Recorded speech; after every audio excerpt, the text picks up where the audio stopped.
The squirrel was magic!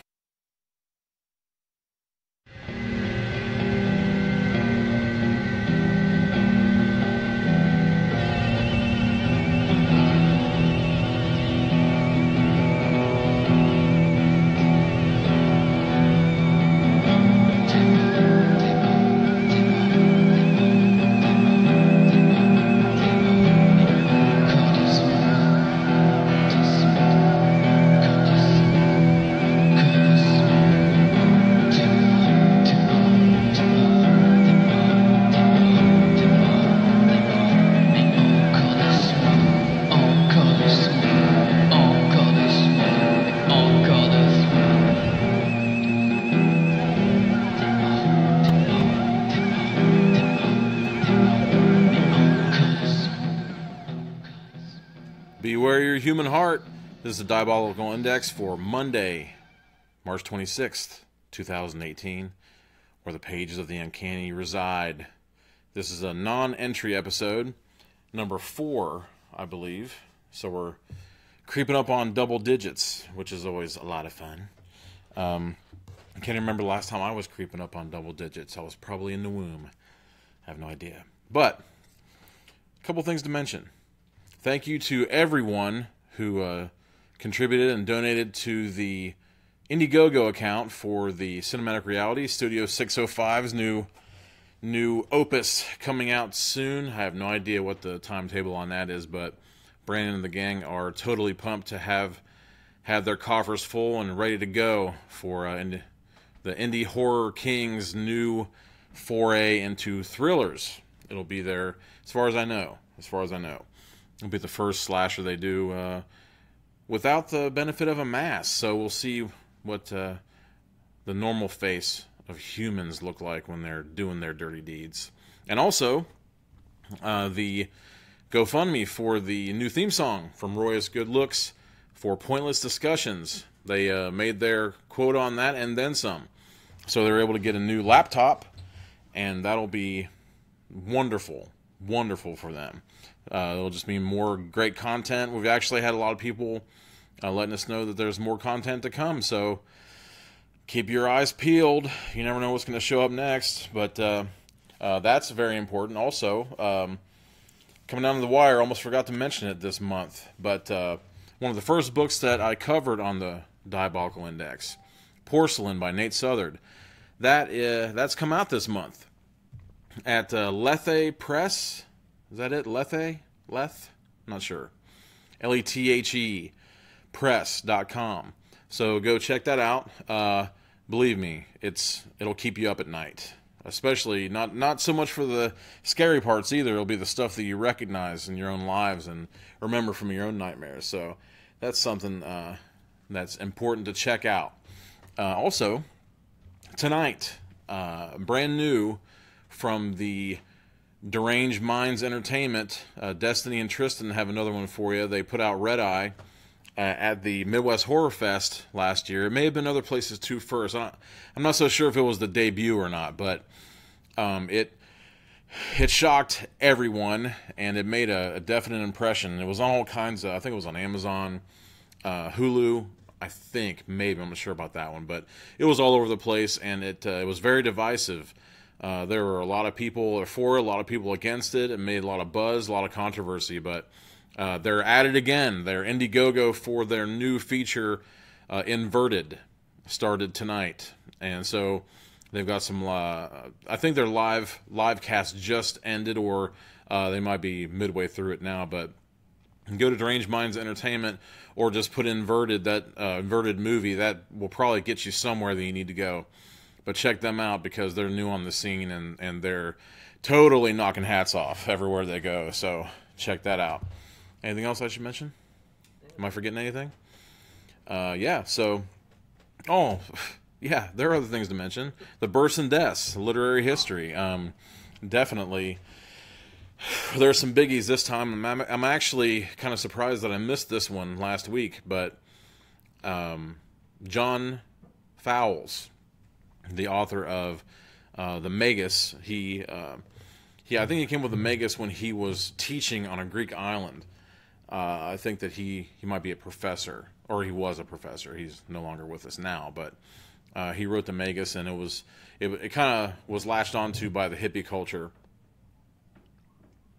mostly because the island was kind of a psychedelic place where the bounds of literary reality, normal reality, all kinds of taboos were broken, and that made that book a bestseller and kind of launched him as a man of letters. But almost everything that he's done came out in movie form at one time or another. I don't know if it's because of just kind of like his celebrity at the time, or whether or not of the astounding quality of his stuff. One of my very, very favorite things he wrote was called The Collector, and it starred, when it came out as a movie, it starred Terrence Stamp, and it's totally chilling because, it's difficult to tell. It's one of those things where the protagonist is actually the villain, so you see it from his point of view as he narrates his descent into madness, but it turns out that he's kind of a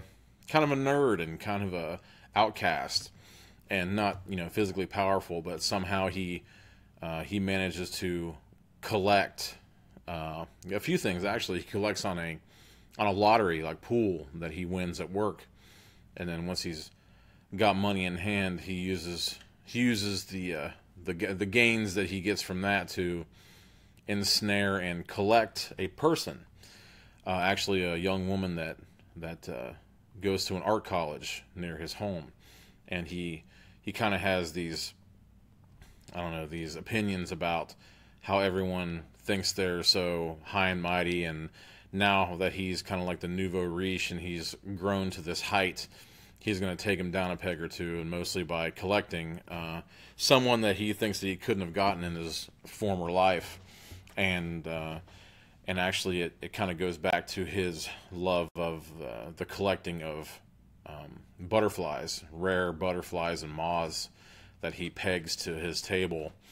And it's totally chilling. I totally recommend the book. I doubt that they would make the movie now. I would kind of like to see it switched up. I mean, I guess Buffalo Bill from Silence of the Lambs is another one kind of like that, where he would collect for his little fetishes, and so does the character in The Collector. But I would kind of like to see them switch it up and have it be a female in the collector role. I think that would be interesting. But he also wrote The French Lieutenant's Woman, and became a movie, I believe, with Meryl Streep. So John Fowles was definitely up there for the books to movies, mostly because of his celebrity, but they were fantastic. I definitely recommend each and every one of them. There's one called A Maggot, which kind of sheds light on the class system, things like that, and it's just wonderful stuff. So John Fowles, born in this month. And last but not least, one of my big favorites, and I was telling Andrew that I almost missed it. Somehow I missed it last week, and I almost missed it for the month. But Jules Verne died this month. And if you don't know who Jules Verne is, then I can say nothing but shame on you, really. He's one of the most well-known, beloved fantasists of all time. He's one of those short number that predicted so many things, and it's one of those things where prediction, innovation, production, imagination, like, it's difficult to tell what came first, the chicken or the egg. Did Jules Verne imagine this and then it came to be? Was someone thinking about it before he put it into words, or were they inspired by his work and ended up inspired to the point where they ended up innovating and creating these new things? But Jules Verne, almost countless, from the Earth to the Moon, around the world in 80 days, 20,000 Leagues Under the Sea. I mean, there are so many great things that he had done, and Flights of Fancy. I mean, a lot of people don't talk about it, From the Earth to the Moon, but it's fantastic. I mean, I love a lot of works where, you look at things and it would be almost silly now to think of it that way, but you kind of think of it from the sensibility of the time period he's coming from, the 1800s, and instead of having a a rocket like launched from a pad, it ends up being a giant cannon that shoots the capsule to the moon. And of course, the interior of the moon is inhabited, and I think they're called the Selenites, set upon the capsule. And I believe, actually, I can't remember if it was the movie as well or just the book, but I believe that the capsule has some sort of generating power, or has like a gravity reversing drive, where it ends up floating on its own power. Maybe some sort of metal that he discovers, but it's fantastic. I mean, everything I just said, it just ought to let you know that it's just complete imaginative flights of fancy, but also, on the same time, I mean, it doesn't fly too far, because a lot of things that show up in the books ended up happening soon after, or even during. I've heard a lot of kind of Vernists from the time. They would read his things and then instantly start trying to make them, come to fruition. So it's hard to say which came first with that sort of thing. But I mean, so many things to mention about Jules Verne, but I'll try to keep it short. But it's just fantastic. Everything that he wrote was wonderful. They kind of touched on and kind of bastardized, really, some of the things from Jules Verne's works in A League of Extraordinary Gentlemen, the Alan Moore work, where Captain Nemo shows up. And there were a lot of things I liked about that rendition of him. And there are also sequels to 20,000 Leagues Under the Sea, or prequels, or I guess you could say almost like I hate to say it. I hate the term shared universe, but The Mysterious Island was one where Captain Nemo is revisited. But if you haven't read Jules Verne, you should. And forever. Children, grandchildren, tell everyone. So, to me especially, it was a shame that Jules Verne died this month. So, it's not like it was yesterday. It was hundreds of years ago. But still remembered, still revered, probably will be for all time. So, Jules Verne died in March. So, there you go. Births and deaths this week. And, oh, yeah, he points out my new stickers, wonderfully exhibited here. It was totally his idea. I don't plug myself this way. But, yeah, they are here, big old stacks of them. So, anyone who wants one, just let me know. I'll send it out, or stop by the shop and pick some up. And however many you want, you can have. Plaster them everywhere. I think they turned out really nice. So, there they are, and have at them. But, okay, so, on to the work at hand. Choose Your Own Adventure number 137, as picked by the crowd, Mob Justice. It was kind of not necessarily a landslide, but I don't know. I think it was 8 for this out of a possible 13, something like that. So it was an overwhelming majority, but it wasn't a landslide. There were a couple here and there, stragglers, but some of them flat out admitted they were doing it just to buck the system and turn their nose up at the crowd. So that's all right, too. But, yeah, Choose Your Own Adventure number 137, Scene of the Crime by Doug Wilhelm. I was curious about this last week to see if that one okay, yeah, this is copyright 1993 by Ganesh Incorporated. So, that one, original conception of Edward Packard. So he probably sold it on to this corporation, and probably pocketed everything, made a mint. But this was in the 90s, so I think this is a kind of a later one, or maybe even a secondary volume. This one's slightly different. I think that they had started using kind of like the border, the white border at that time, and it doesn't have. Before, the other one had a balloon that was kind of like a colorful symbol of Choose Your Own Adventure books. But I will read the back for you. Can you stop a conspiracy from destroying your town? I think that there may have been a little bit of a grisly misconception as to what this book was all about. I'm not going to say disappointment. I'm going to say maybe a little bit more juvenile diversion. But let's see. Your small hometown has always been fairly quiet. That is, until plans are revealed to build a huge new mall there. And also, just a side note here, if anyone remembers what a mall is, this is back before the days of internet buying and selling. There was these places that large, sprawling, ugly places where little shops would open up inside, and big corporate shops and all these things, and you dress to the nines and get totally rehearsed of what you were going to show people when you went to the mall to buy your wares, and make a circuit around and hit the food court, get some Chinese takeout, and what do they call those trays? Sample trays. You can almost make a whole night of it. And those places aren't gone, but I don't know. I don't think that we'll ever return to those days. I think a wonderful send up of the mall culture, Mallrats, that's a wonderful movie. And also Dawn of the Dead, that's a wonderful one. The old one, not the new one. The old one. Anyway, let's see. At first, you're as excited as anyone else. But then, you overhear a mysterious conversation that makes you suspect. It makes you suspect that something fishy is going on.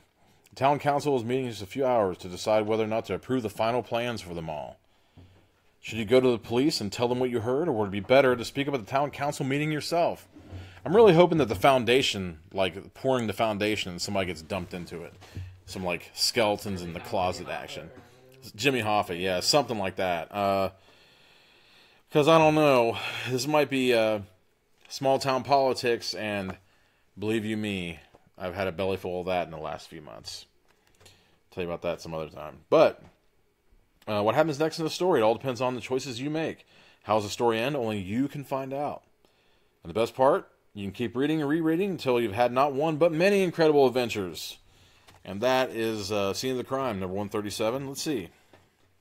There's usually a statement at the beginning kind of alerting you to what you're getting into here. The first thing, you may want to put Bookham on this, to let you know what's up. And in this case, it's absolutely untrue and completely farcical. Confidential, this is not. We're putting it out on the internet for everyone to see, and I'm sure you'll tell all your friends and neighbors. There's an apartment upstairs, Andrew. Oh no, the book camera's flashing. Oh, flashing? Yeah. You didn't want me to flash it, probably. Won't happen. Although, I was talking to... no, I won't tell you about that. It had to do with, you know, doing an episode scantily clad below the waist. No one would ever know. Okay, let me see. May want this, too. Bookham still on, or is it acting crazy? It's a sign for the mall you should be seeing there. Yeah, we got it. Okay. Coming soon. Coming soon at this site, Maple Grove Mall. 97 stores, no trespassing. 97. That sounds kind of like Forest Fair Mall, which is now Cincinnati Mills Mall. Forest Fair way back in the day. That was a mall to behold. That was something else. Now it's just like 2 stores. And now it's 2 stores and total eerie vacancy. Is Arcade Legacy still there? Mm-hmm. That's one of the only stores. Arcade Legacy, check it out. All the best stuff is there. Galaga, Street Fighter. From every possible corner of the universe. They've got everything you possibly want to play, and it's a lot of fun. We went there for the Campground Requel, I believe. Kind of like the everybody was getting to know each other.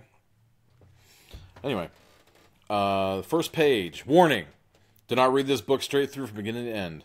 These pages contain many different adventures that you may have as you get to the bottom of conspiracy brewing in your peaceful hometown. From time to time, as you read along, you have a chance to make a choice, and your choice may determine your future.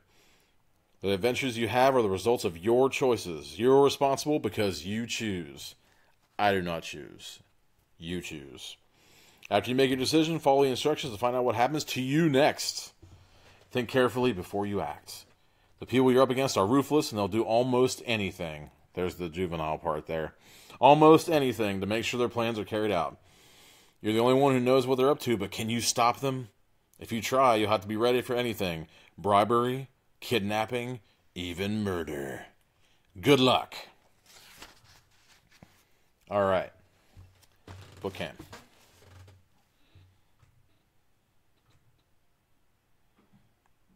I think it's kind of a little bit more fleshed out version of the first one that I showed. All right. Let's see. Ooh. This bike is seriously showing the time. So anyway, it's got a little bit, not quite a banana seat. It kind of looks like the Thrasher I had when I was a kid. Huffy, baby. No Schwinn, none of that Schwinn crap. It's Huffy or no go. Chapter, or I guess, I don't know what you'd call it. I don't know if you call it chapter, part 1. Summer's almost over, and you've returned home from a 6-week visit with your grandparents. Not a lot of fun, but you're glad to get back to Grand Shore, Vermont, your hometown. The morning after you get home, you ride your bike out to this big empty lot at the edge of town. To most folks in Grand Shore, it's just a raggedy stretch of grass and trees. But you and your friends call it the old ballpark. You know its hidden places and its secret trails, and you know the open field where baize paths have been worn through the weedy grass by years of kids playing ball. Your imagination has turned the old lot into the scene of many childhood adventures. From Fenway Park, home of your beloved Boston Red Sox. Were they still at Fenway Park? Yes, so. Before, I don't think Fenway Park's there anymore. I could be wrong. I'm not sure. Somebody comment and let us know. Anyone who knows me know that sports is not my métier. Home of the beloved, You said sports. Yeah, I know, it's crazy, huh? Boston Red Sox to the wild jungles of the Amazon. To a tropical island rich with pirate gold. But when you ride up to the lot, you get a terrible shock. Staring you in the face is a large sign. Coming soon at this site. Maple Grove Mall. 97 stores. No trespassing. Okay, turn to page 2. Page 2.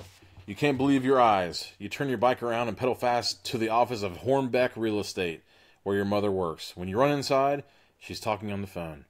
But when she sees your face, she hangs up immediately. What is it? She asks you. Mom, they're going to bulldoze our ballpark. Oh, I'm sorry, honey. I should have told you, she says. But just think, a big indoor mall. You know, your friends are pretty excited about it. You shrug. Yeah, I guess that could be cool. But why do they have to build it on our ballpark? A few blocks away, you find your best friends, Corey and Kale. What? I didn't know that. Totally unrehearsed. I had no idea. Corey and Kale sitting on Corey's front porch. Corey jumps up and smiles when he sees you. Hey, welcome home. Hi, guys, you say. Did you hear about the new mall? It's going to be great, says Kale. I'll bet it have a big electronics store. And a video arcade and a record store and a pizza place, Corey adds. At last, somewhere decent to hang out. I guess so, you say. But I wish they picked a different place to build it. Go to the next page. Okay. This is fantastic. I'm totally excited right now. I am blown away. Hey, these guys do whatever they want to, Corey shrugs. It's not safe to get in their way. What do you mean, you ask. Corey hands you a copy of the Grand Shore Observer, the local weekly newspaper. Read this. Oh, yeah, by the way. There were these things called newspapers. They were made out of paper, and they printed the daily news on there. They were just pieces of paper. They folded up, and they usually came out of these little stands that you put change into, and you unlock it and open it up and take one out. Sometimes they were sold at stands where people would actually speak to you and take your money without a register or a computer or the internet. And used to read what was going on in the world on a piece of paper. Pretty wondrous time. You might not remember that. Not sure. Town councilman disappears. Frank Sorrell was Maul's lone opponent. Foul play. You scan the article and learn that the Grand Shore Town Council was about to decide whether or not to give the Maple Grove Mall the go-ahead. The only council member who was against it was Frank Sorrell, a retired New York City police detective. But last week, Sorrell went on a 2-day fishing trip and he hasn't come back. At this point, police do not suspect foul play, the newspaper reports. But the councilman's daughter, New York attorney Andrea Sorrell, is reportedly coming to Grand Shore to investigate. Turn to page 25. Giving us much choices, are they? Not so far. Not so many choices so far. I have a feeling the best is yet to come. Okay, back book cam. This looks like some shady deals here. Who among you has ever climbed a chain link fence? Have you climbed a chain link fence, Andrew? Oh, of course. When was the last time you did it? What were you doing? What kind of devilry were you getting into? I was chasing after somebody. You're what now? After somebody for my job. Ooh. So he was actually chasing after a criminal when he did his. I was actually committing a crime when I did mine. I was sneaking into a park after hours that had been closed. I was actually taken there by a student teacher who said Ball State would be an interesting place to visit and see what it was all about, and said we could go to this 24-hour woodland park. And then we got there, it turned out the place was closed, so we climbed a chain link fence and kind of, I wouldn't say you broke in, but we just kind of I've done stuff like that. Jumped in. And then we almost got caught by the guards, and yeah, that was fun. It only counts if you get caught. It only counts if you get caught.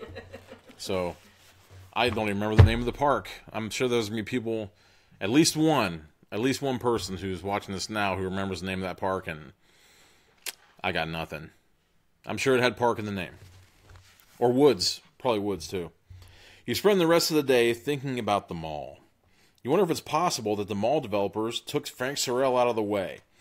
You can't believe that kind of thing could happen in Grancher. Later that evening, you head back to Corey's house. You want to talk this over with him. You decide to take the secret shortcut to his yard. You cut through the Grancher Market's parking lot. The supermarket is closed. You climb a chain link fence at the back of the lot, and then swing onto the overhanging branch of the big old apple tree in Corey's backyard.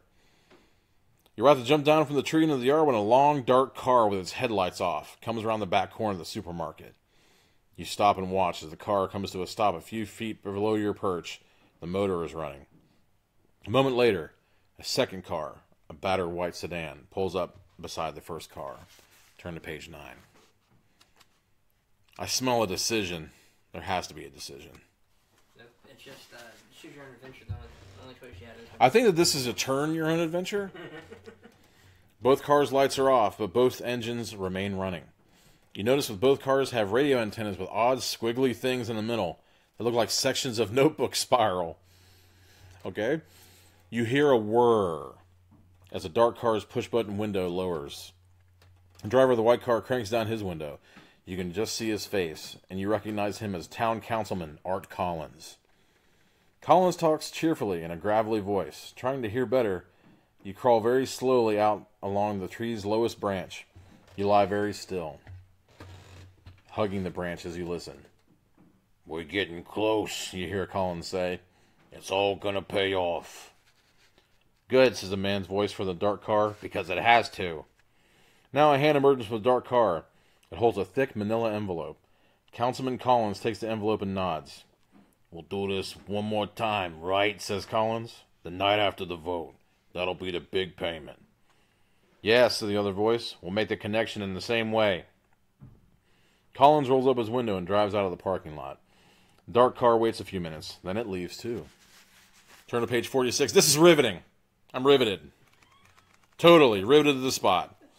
There's nothing more exciting than councilmen and mystery men just passing the envelope between two cars.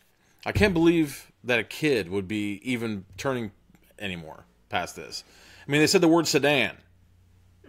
What kid that would be reading this about a kid on a BMX would even know what a sedan was? Sorry.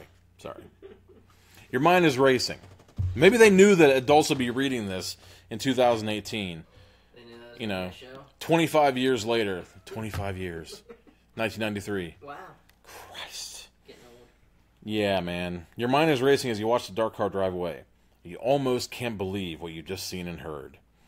First, a big money development is about to be approved by the town when suddenly, the only person to oppose the project disappears. Now someone in a fancy car passes a thick envelope to a town councilman. You drop from the tree back in the parking lot and look around carefully. But the two cars have left no trace of their meeting. You just watched a payoff, a bribe. You're sure of it, and you were the only witness. You've got to do something. But what? You decide not to talk to anyone, not even Corey, until you figure out what to do. Walking home in the dark, you come up with 3 possible courses of action. Well, we get choices. Choices, finally. You go to the Grancher Observer and tell the editor what you just heard. Exciting. Or you could find Andrea Sorrell, the daughter of the missing councilman. How old is she? If she's come up from New York City, she must suspect something too. Or you could round up Corey and Kale. No one knows this town better than the 3 of you. Maybe you and your friends could solve this mystery on your own, though right now you're alone. All right. If you go to the newspaper, turn to page 10. If you try to find Andrea Sorrell, go to page 28. And if you round up your friends, little Goonie posse, go to page 71. And think to yourself, which of these three choices would be the safest, the most white bread? You know, the cold water, the yellow belly, which way to go?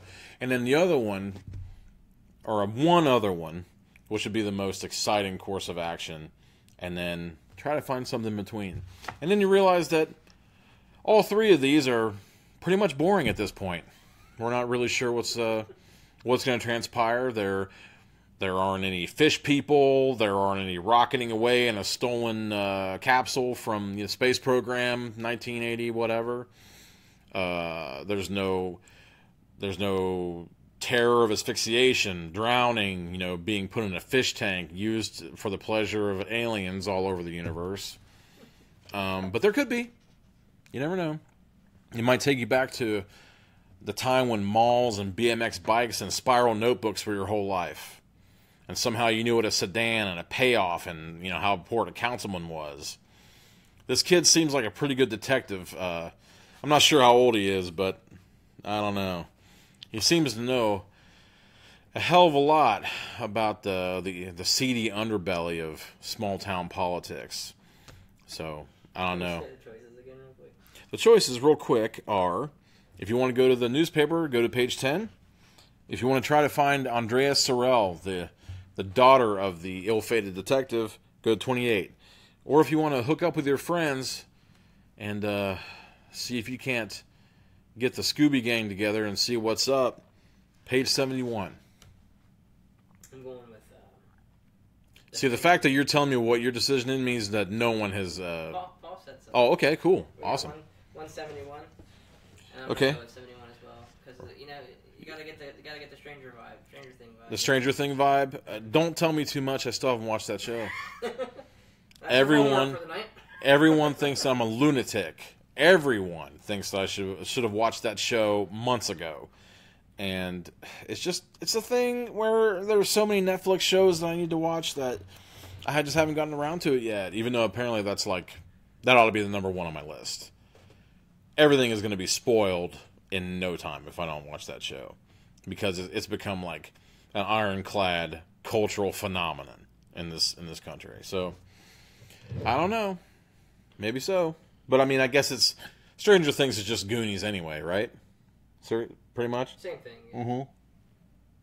Except one of them has superpowers. Although, if you're cool, it ought to remind you more of Monster Squad, in my estimation. Just with a little bit that I know. Check it out, Fred Decker, Monster Squad. Watch it tonight with your children or someone else's. Whoever you got over, watch it. Actually, do that cool thing that your parents used to do where... You know, a friend would stay over, and you would tell their mom and dad it was okay for you guys to skip school, and you just, like, stay up watching monster movies all night and sleep in and go to Steak and Shake in the morning, play hooky. All that wonderful stuff that parents apparently can just kind of, like, drop the hammer, say it's okay, and no truancy officers show up your house. I don't know. Maybe that was back in the day. That was back, yeah, now they'll, like, 3 or something. They'll track you down. They'll probably use your phone to track your whereabouts and stuff. And that, you know, the little root canal you got when you're 11? No. Tracking device. Just kidding. I'm not that way. I don't think that way. What do we got? Okay, so if you want to go to the newspaper, go to page 10. If you want to check out if you want to meet up with the daughter of the ill-fated detective, go to 28. If you want to hook up with your friends, go to page 71.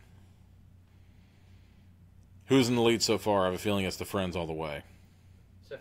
So far, the Friends are in the lead. So, I mean, I guess the newspaper could be kind of fun. You meet some old crusty reporter, I suppose. Peter Parker will be there.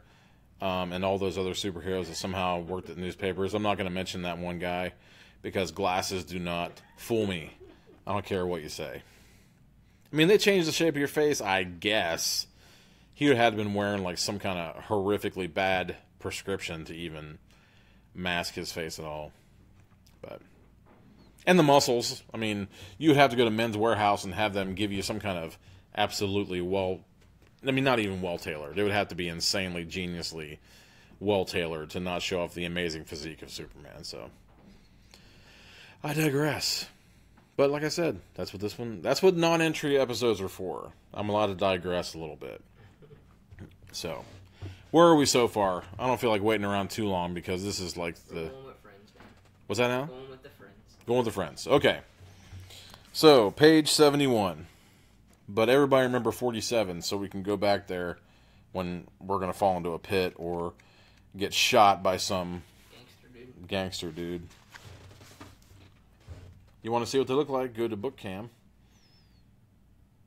And I think I've been saying Kale, but I think it's Kate. Actually, I think I've been reading it wrong. But I think I'm going to call her Kale anyway because her hair's green and it tastes really bitter. So, there you go. All right.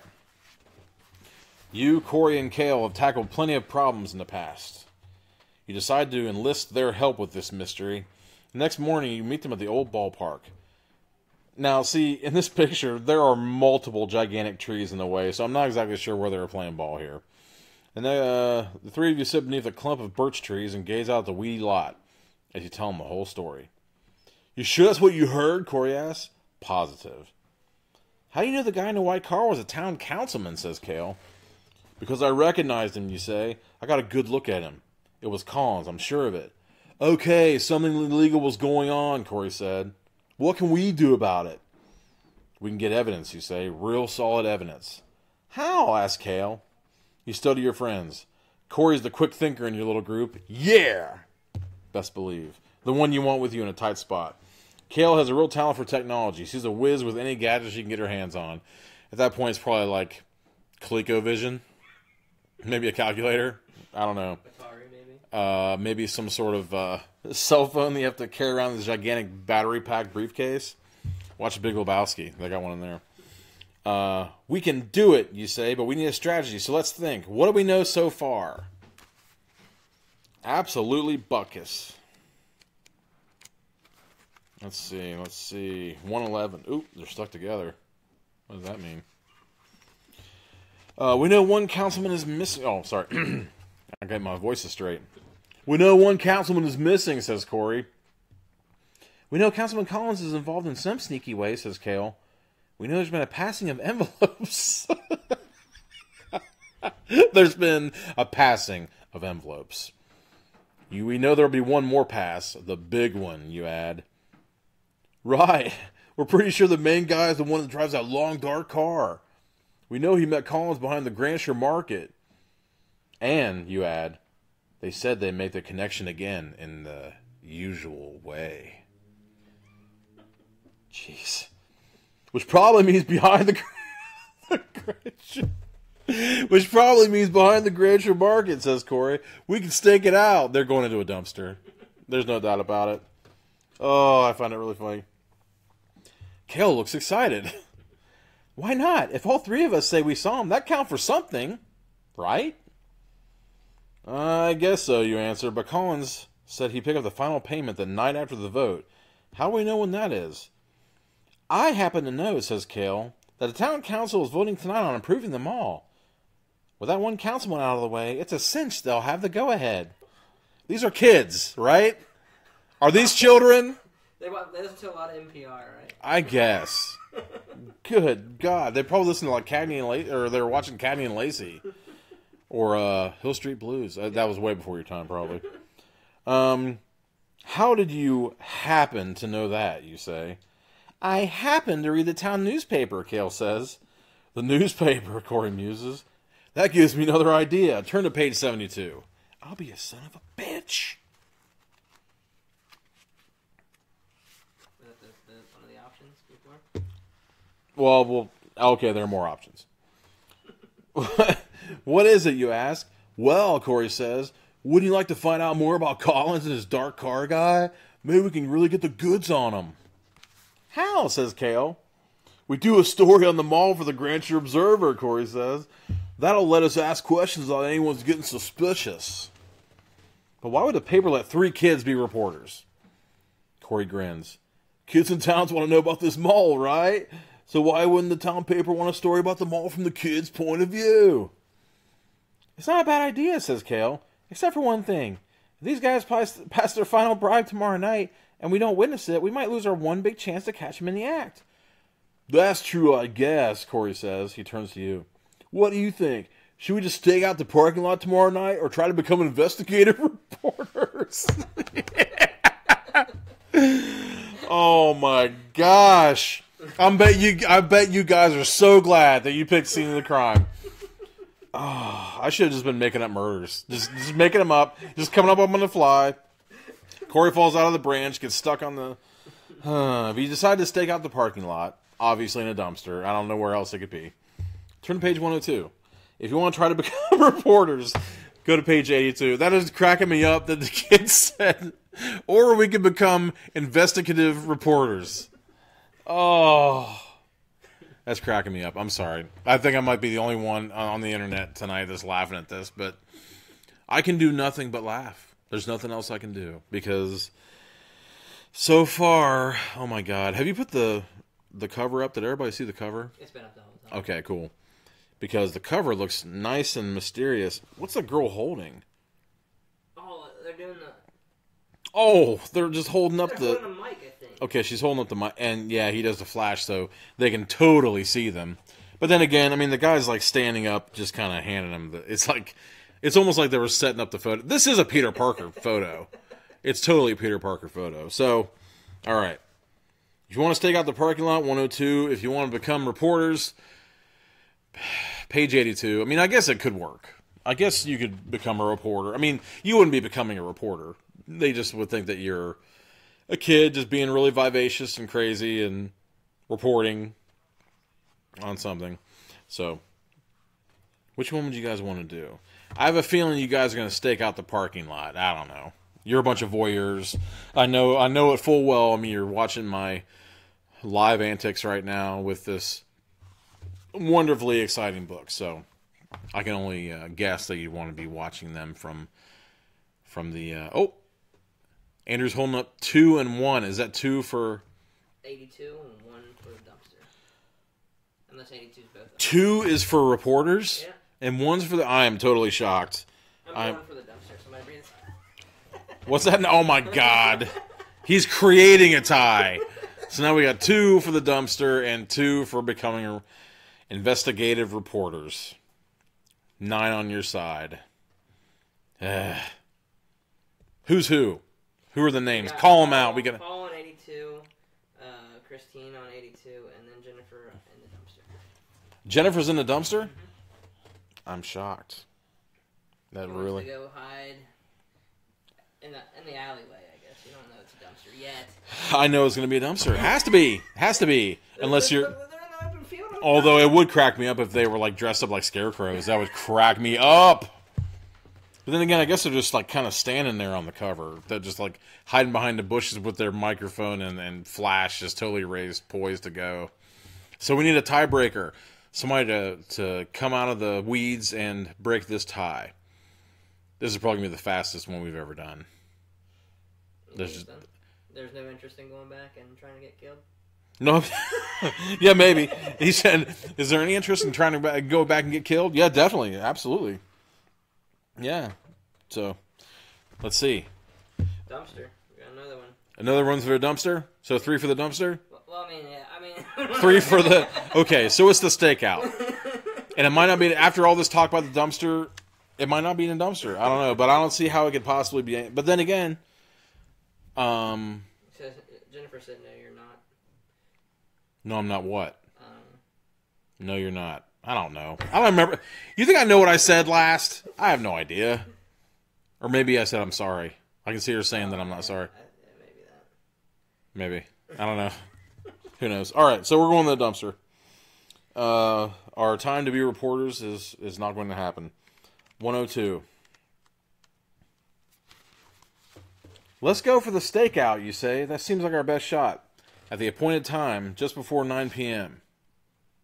How do they know what time? Maybe it's dark.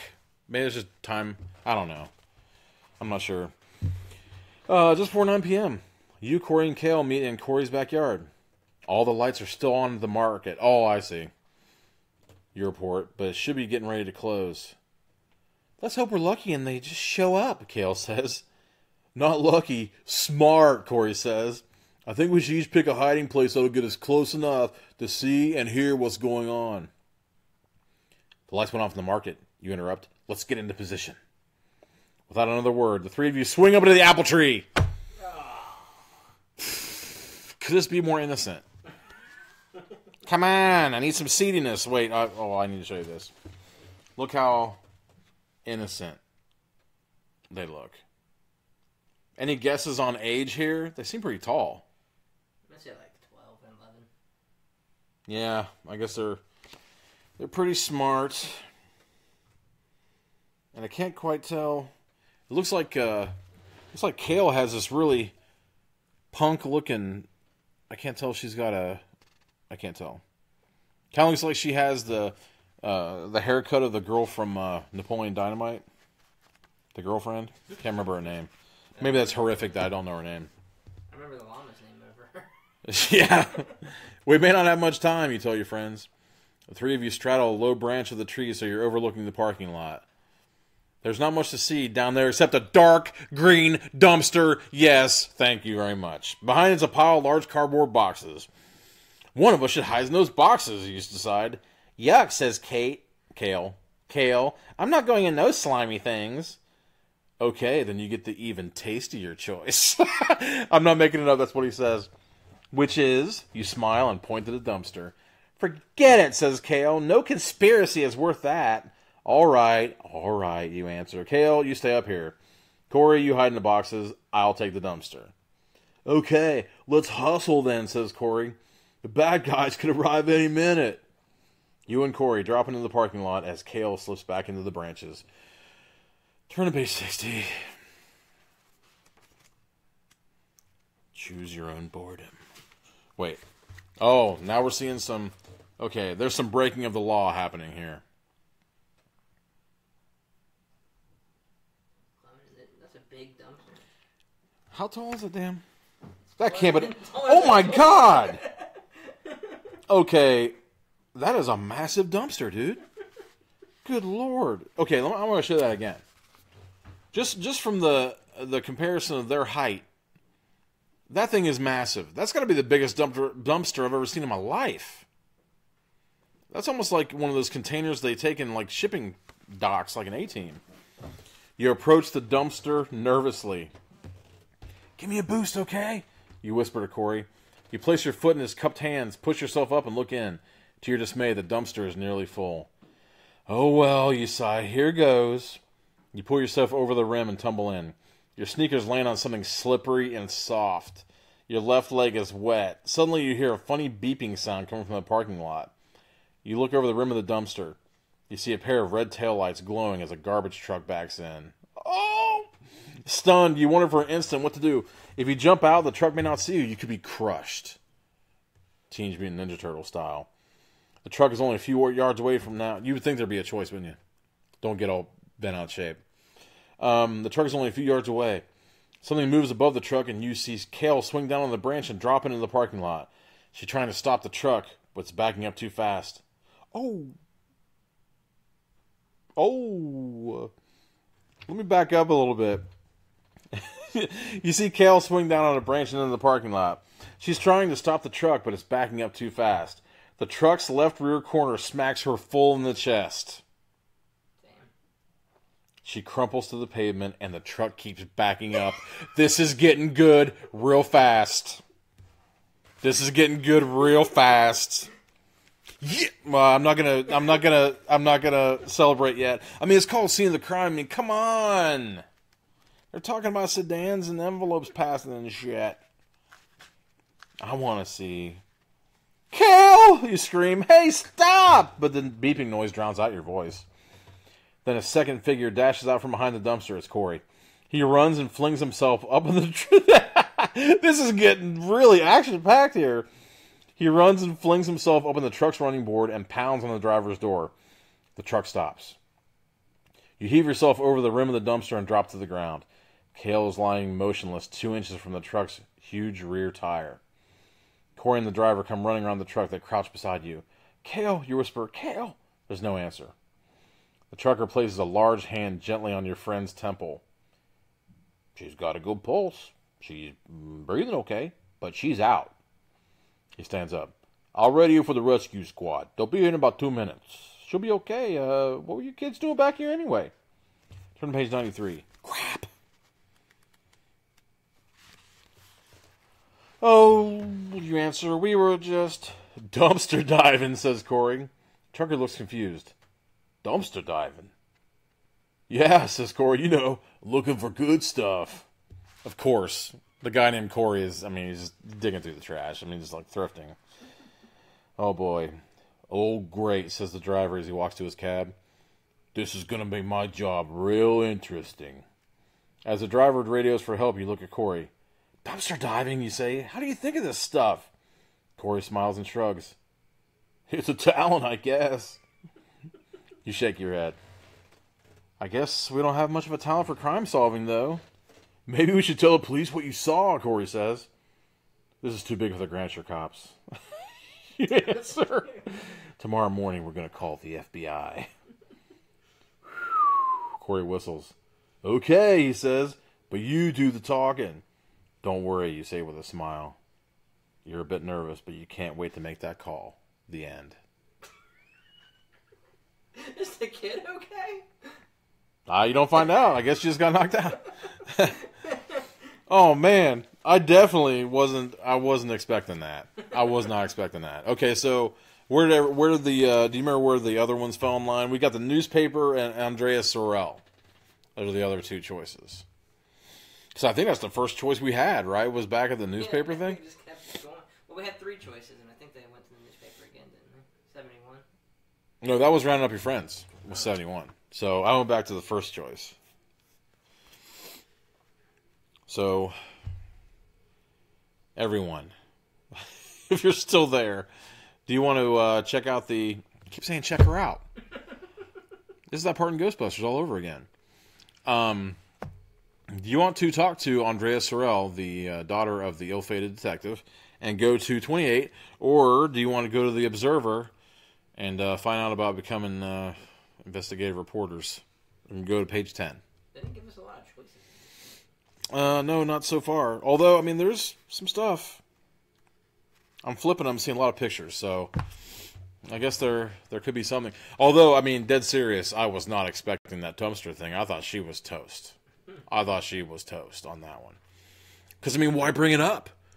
It was just kind of milling around for a little while there, and all of a sudden the dumpster comes out of nowhere and just crushes her. Oh.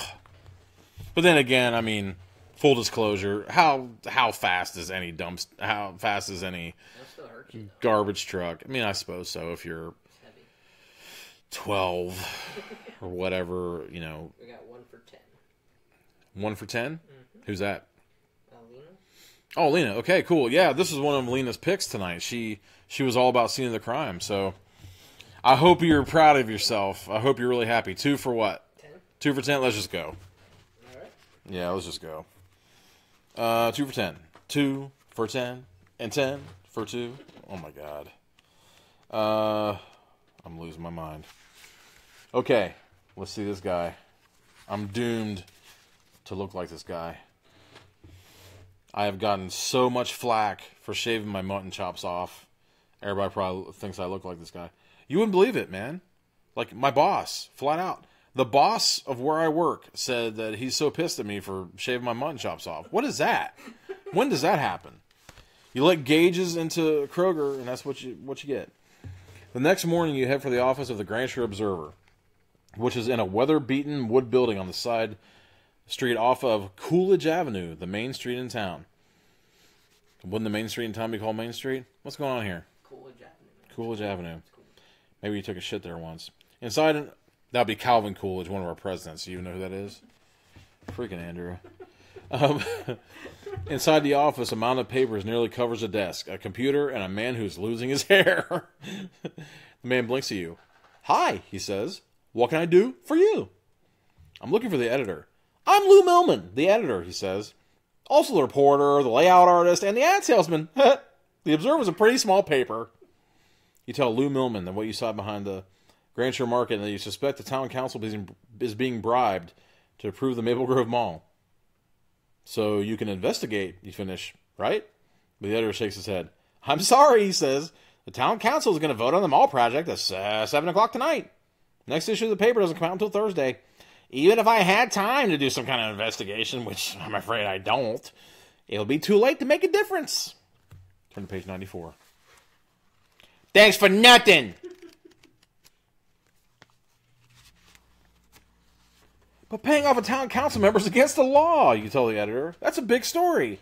That would be, if you could prove it, Lou Millman said. But you've got no evidence. It'd be your word against Mr. Collins's. Besides, people at the CYOA Corporation stand to make a lot of money from that shopping mall. They aren't about to let us stop them. They aren't about to let us stop them. That's a difficult sentence to say. What's the CYOA Corporation? A developer. They're a nationwide corporation that comes in towns like this one, buys up empty lots, and builds big malls. Or casinos. Right? Mm-hmm. Yeah. Some people say they're ruthless. If I try to stop them, they could put my paper out of business. I don't know what they'd do to you. If I were you, I would just forget what you saw. You turn to leave. Thanks for the information, you say. Sure, says the editor. As you walk out, he calls after you. Hey, I thought all you kids were excited about the mall. You turn back. Malls are cool, you answer. But bribing one council member and maybe kidnapping another, that's not. I wish we had the CSI Miami music. And, you know, I mean, that's definitely that's a Horatio Caine, flat out. Yeah. Turn to page 13. That guy just got told by this little kid. Oh, here we go. Get to see the symbol of evil. Bookcam. The CYOA Corporation. And for some reason it's in, like, Old English. That seems kind of odd. After leaving the newspaper office, you hop on your bike and decide what to do next. You could ride straight to Grand Shore Police Station and tell the chief what you saw last night, or you could try to get the evidence that Lou Millman said you need. But how? If you want to go to the police, go to page 53. If you try to get the evidence yourself, go to page 22. I'm going to turn to page 22 and make sure we haven't done this yet. Okay, we haven't. So I'll repeat that. If you want to go to the police, go to 53. If you want to collect the evidence yourself, go to page 22. And I guess leave your friends out to dry? We didn't get them this time. I guess not. I bet they'll come in sooner or later, though. Lena said the worst paper ever. Yeah, it's the worst paper ever, and I could totally see that wooden building it was in. That reminds me of this doctor's office I went to one time. It was crazy. Wood paneling everywhere, but yet they had an MRI. I don't know. Those two things are two great tastes that don't taste great together. I was like, how did this happen? Why did this happen? Why is this guy's first name Harbants? Yeah, he was really funny. I had to go to an MRI because I basically would have just like a constant headache all the time, low-level headache. And he wanted to see what was on the inside of my head to make sure there wasn't a tumor. And he looked at me, and Apu is the only voice that's appropriate. Doesn't mean he just sounded like him, but he basically looked at me and said, perfectly normal, totally empty. It was a pretty good joke, I have to say. But anyone who's seen the size of my skull know that it can't be empty. It's got something in there. It may not be a brain. It might be another twin that got, absorbed. There might be an eyeball and some teeth. I don't know on my brain, but something's up. Anyway. We got one go after him. One to go after him. You mean the evidence part? Mm-hmm. Is that what we're talking about? Okay. I mean, so one. Not going to the police. So. Oh. Huh? Actually, she said go after M, like M. Okay, that's weird. But I'm guessing. Does she know the antagonist of this story? Or is there an apostrophe there? Nope. Oh. Well, maybe some kind of weird text jargon. She's meaning to go get the evidence. Go get the evidence, or go to the police, so we have one for each? Nope, just go for the evidence? Nobody wants to go to the police? No one wants to hit up the 5-0? No one wants to go to the donut dealers? Nobody? Absolutely nobody? If you go to the police, which obviously none of you want to do, go to page 53. If you try to get the evidence, I mean, I guess when it comes down to it, the evidence would be funner. If you want to go get that, turn to 22. We need some more. I'll need at least 3 votes before I make any sort of decision. That's just the way I roll. What? Oh, did I say donut dealers? I didn't mean to say that. Yeah. We've got 22 is that police or 22 is to go get the evidence yourself. We got 2 for that. 2 for it. We got 2 for that, 1 for the police. Okay. Got 2 for getting the evidence ourselves. That's where we're going. Page 22. We got 3 for evidence too. Okay, cool. Yeah, so it's starting to become overwhelming. I think everyone wants to put these children in danger. The police will never believe you. You decide to enlist your friend's help instead. I freaking knew it. You call your mother and tell her that you're going to Kale's house for dinner.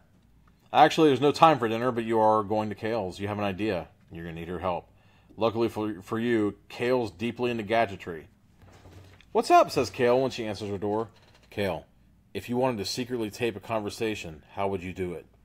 Your friend's eyes narrow. You've been acting a little weird since you got back, she says. What's going on? You quickly tell her the whole story. Wow, she says when you've finished. What's your plan? I need evidence, you say. So if Councilman Collins should happen to say something that proves he was behind the supermarket that night, and I should happen to record what he says, I'd call that evidence, Kale fishes. You nod. The council meeting starts at 7 tonight. If I can get there a little early, I can try to have a short chat with Councilman Collins beforehand. I think Alina will chime in here. I think that any recorded footage, audio nature, video nature, whatever, that's taken without the person's knowledge, I think is pretty much inadmissible in court. Not if it's in a public place. But it's not going to be in a public place. It's in the back of the alley. Is that a public place? I guess. Because I would like to think that the alley where the dumpster is that what you're talking about? Yeah. I would like to think that has a sign that says no loitering. Right? It's the 90s. You loitered everywhere. I guess so.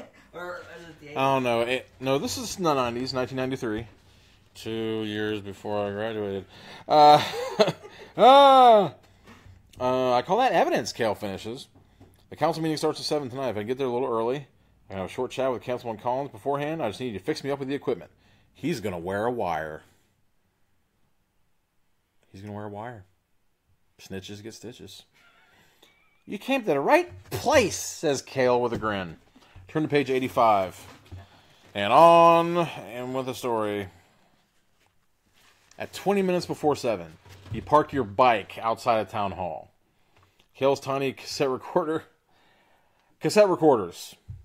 You may have seen these before in Guardians of the Galaxy. They're rectangular pieces of plastic with little reels of tape inside that record things. Sound. You used to have a talk boy? Mm-hmm. Did you get it specifically because of Home Alone? Yeah. The legend began. It's taped inside your sweatshirt. A wire runs from the machine through a hole in your shirt to a very small bead microphone pinned to your chest behind a large Boston Red Sox button. You're feeling nervous, but you force yourself to breathe steadily. You reach under your sweatshirt and push the machine's record button. As you start to walk toward the building, you stop short. Art Collins' white car is parked just a few feet away, and he's sitting inside. What if he saw you reach under your shirt? What if he did? You were scratching your nipple. You got poison ivy. You're a kid. Okay. All right. Suspension of disbelief has to kick in right about here. Though your heart is pounding, you try to act natural, as you stroll towards the white car. As you get closer, you see that Collins isn't paying any attention to you. He's talking on his car phone. That's impressive for that time. Yeah, I saw a lot of car phones during that time, and they were always inoperative. They never worked. You had to use a credit card? Well, because you had them plugged in and stuff, like this really eerie green, like all the buttons would light up and stuff. But I never knew any ones that actually worked. I think that there was some kind of big antenna. It was craziness. Taking a deep breath, you tap on the car window. What is up with this kid? Collins hangs up and rolls down the window. Hello there, youngster, he says. What can I do for you? Well, sir, you say, I really like to get a job at the Grantshire Market. Aren't you the manager there? Collins scratches his head. Why, no, I sell shoes for a living. Oh, gosh, sorry, but I saw you drive out from behind the building last night. Weren't you closing up the market? This kid is ballsy. He's ballsy. Turn to page 20. No wonder he's trying to get a job as a reporter. I don't think even Peter Parker would make that mistake. Okay. Book him. I mean, it might be a little bit before the fact, but you're definitely fleeing. You don't want to end up... Well, I guess you wouldn't know. That's another timeline where Kale almost got creamed by that garbage truck. The councilman smiles calmly. Why, no, he says. I was home last night. Couldn't have been me. Oh, you say, but it was a white car just like this one. Colin smiles again. Oh, this old baby's a pretty ordinary car. Must be a dozen like it in this town. Now listen, you just go right into that market and ask for an application. I'm sure a young person like you will get a job. If you're not just a little too young for that sort of thing. He looks at you closely. Well, maybe. Anyway, I'm sorry to have bothered you. No bother at all. Rats, you think as you walk back to your bike. As you start out to ride in the parking lot, you glance back at the white car. Collins is talking again on his car phone, looking very agitated. And he's looking right at you. Something tells you it's time to ride home fast. A few minutes later, and you're pedaling hard and breathing heavily. You hear a car coming up fast behind you. You turn a corner and hear the car turn it too. No one else is around. Scared to look back, you ride as hard as you can. But the car is speeding up and you hear a whoosh as it comes up behind you. Suddenly you feel yourself flying through the air. And that's the last thing you remember. Turn to page 8.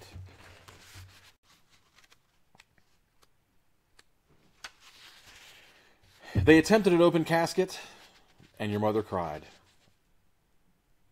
The battered mess that was once your body laid in repose. Silken sheets were wound around your body. No, I'm just kidding. It's like, I think you're making that up.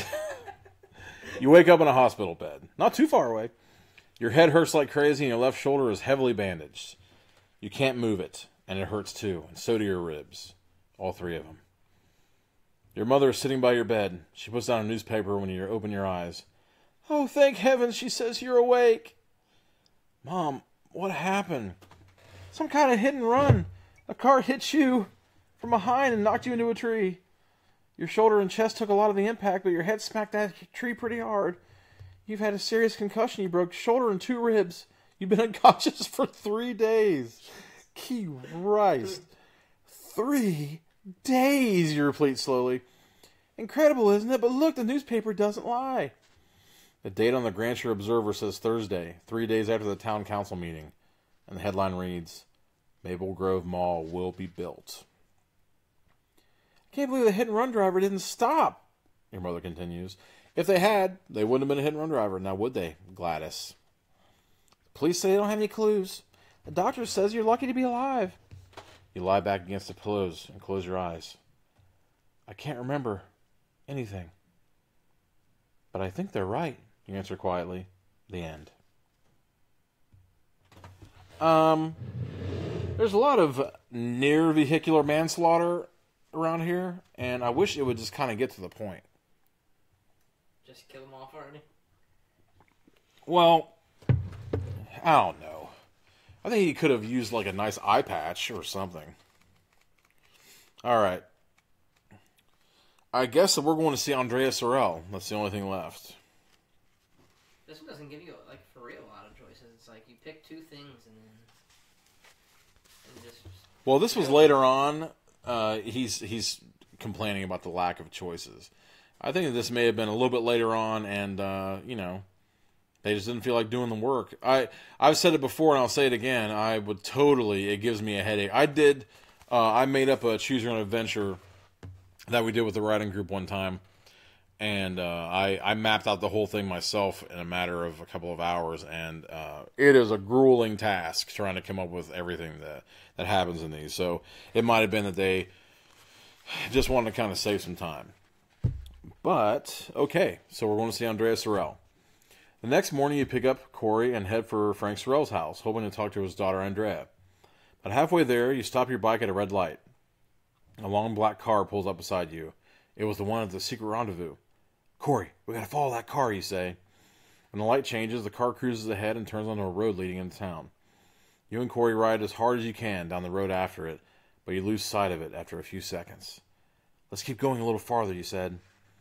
When you round a bend down the road, you spot the car parking in the yard of a small local trucking company called Belleville Transport.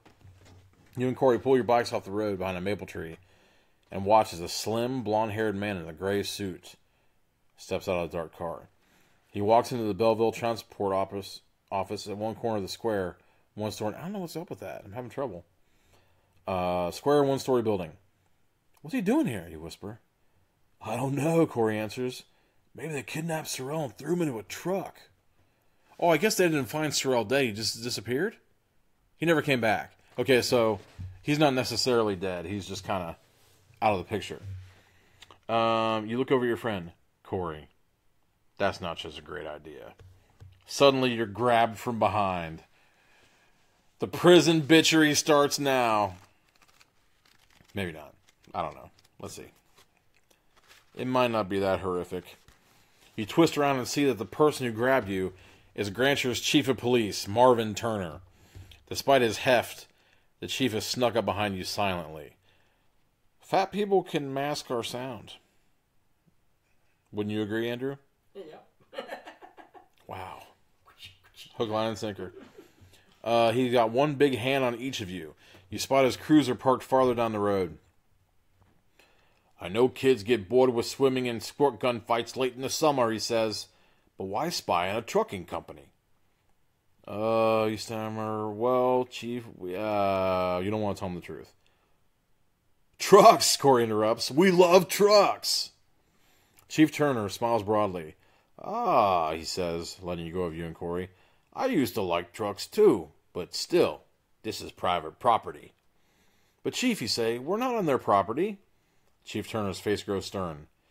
Listen, kids, I'm telling you not to hang around this place.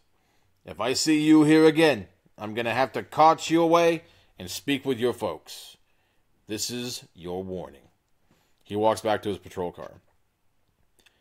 What do you think he was doing? Corey muses when the chief is out of earshot. Just patrolling? Maybe, he says thoughtfully. Or maybe he was giving Belleville Transport some extra attention. Suddenly you see a flash of movement out of the corner of your eye. You turn and see that the blonde-haired man is emerging from Belleville's office. You and Corey duck behind the tree again and watch. The hook up with the chief. What do you bet? You glance behind you to make sure that the chief's cruiser is gone. And you and Corey continue to watch as the blonde-haired man gets back into his car. With a soft crunch of gravel, the vehicle pulls out of Belleville's gate and turns down the road toward town. You and Corey flatten yourselves on the ground as the car glides by. Do you think he saw us? Corey whispers. I don't think so, you say. He was driving too fast. Let's follow him, says Corey. I don't know, you say slowly. It could be risky. Maybe we should just head to Sorrell's house. Corey shrugs. It's up to you, man, he says, but I think we should go for it. All right. Here we go. If you want to follow the dark car, maybe leading to kidnapping, murder, and death, maybe sold prostitution in some faraway Arab land, Morocco, something like that. You never see your parents again. You're tanned by the sun, worked almost to death by the labor. Or, if you want to ride to Sorrell's house, turn to page 40. Page 69? Hey. Don't even, that's, your mind's in the gutter. Your mind's in the gutter. She was saying, I heard you snicker. Lena said he's on the take, the officer. Oh, absolutely. Yeah, absolutely. Chief Turner is not what he's cracked up to be there. There, nits. I guess I could read all these in my voice, but it's funner. Yeah, it's funner. It's funner this way. And I'd like to think that I got a couple of gigs this way. I don't know. Maybe. I like Corey's voice. And the adults. Yeah, okay. If you're following a dark car, go to 69. If you ride to Sorrell's house, go to page 40. I'm going to say dark car. I mean, they already hit and run. Yeah, already hit and run. I mean, but that's another timeline. Yet another timeline. That was a different universe. That was Pickle. Wait, does this kid have a name? I don't think he does. I think it's the unnamed protagonist. It's you. No, I'm the other guy. I'm Corey. For some reason, I'm doing like some kind of weird Bill and Ted thing with that. Page 69 to follow the dark car to your absolute demise, or you ride to Sorrell's house and go to page 40. I'm stepping on something over here. 2 for 69. 3 for 69. That sounds difficult to do. That was crass. Sorry. He said there was 3 for 69. So what we got? 3 for 69 and 1 for the other? I think my live stream just pooped out on me. Uh-oh. I mean, this one's fine. Okay. So 69 is the winner so far? So far. How many did we get? How many people? Because, with a rollicking good action-packed story, I don't mind waiting a little bit longer, but this is kind of a slow burn.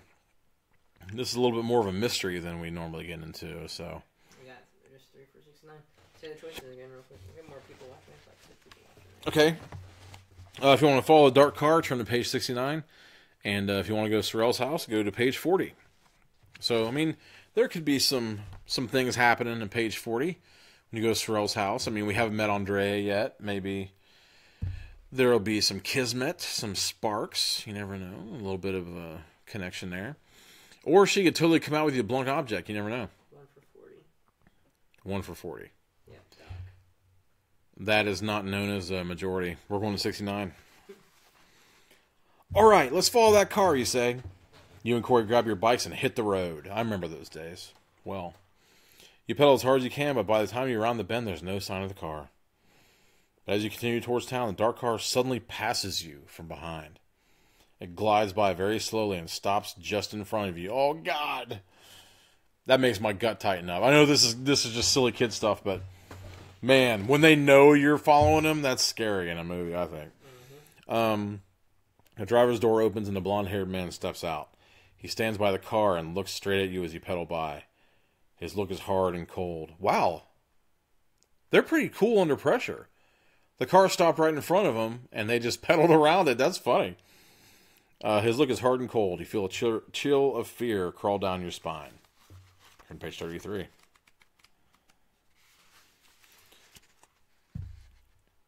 You guys think you're real slick, don't you? The blonde-haired man said. You think you're just slick as snot, don't you? No. I'm trying to interject some cool into this thing, man. You and Corey ride as hard as the railroad bridge down to the edge of Grantshire. In fact, it's probably Grantshire, but I don't know. It's the Briticisms. You drag your bikes down beneath the bridge and face each other. Corey looks scared, and you can't blame him. You are too. That guy looked mean, Corey says. You got a really good look at us. How do you think he knew we were tailing him? It had to be the chief, Corey says. The chief must have called him somehow and told him. Then that guy must have pulled off the road to let us ride by so he'd come up behind us like that. He's probably just trying to scare us, he said. Well, he succeeded, said Corey. Plus, he got a good look at both of us. Dude, you said that 3 times. So what? We haven't done anything wrong. No, says Corey. But we better move very carefully from now on, dude. Let's head to Sorrell's. Are you sure? Why not? Those are public streets out there, you little bitch. That's not what he says. Damn. I don't like to see a Corey acting like this, man. A few minutes later, as you and Corey are riding past the old bar park, you hear another car coming up fast behind you. You never even have time to turn and see if it's a dark car. The entire community is shocked when news of the drive-by shooting gets out. Oh! Blat! Blat! Oh! For real. Not making it up. It's here. Wait a second. Book cam. Nobody's going to believe me. Book cam. Drive-by shooting. Yes. Short and sweet. Oh! Okay. Nothing like it has ever happened in Grandshire before. That was worth the whole trip. Oh, man. What did we do wrong? We followed the black car. Oh, shit. Okay, 47. Okay, 47. Andrea Sorrell, 28. And then... oh. Okay, 107. Sorry, I have to go through this whole thing to find... The kids died in that one? They're dead, dude. The paper, like, reported it and everything. Damn. That means that the chief... Wow, man. Okay. No one's believing it. Okay. But we showed it, though. It's on there. Nobody believes me? They're just like, what? Yeah, it's there. You want me to show it again? Oh, wait, what should we do? We followed our car, didn't we? Yeah, 40, I think, was the other choice. All right. I'm sorry. I'm sorry, dude. That's cracking. Finally. Okay, wait. Okay. Just for the sake of thoroughness, look, it really happened. I didn't make it up. Am I there? Can you see it? Get closer. It's not focusing.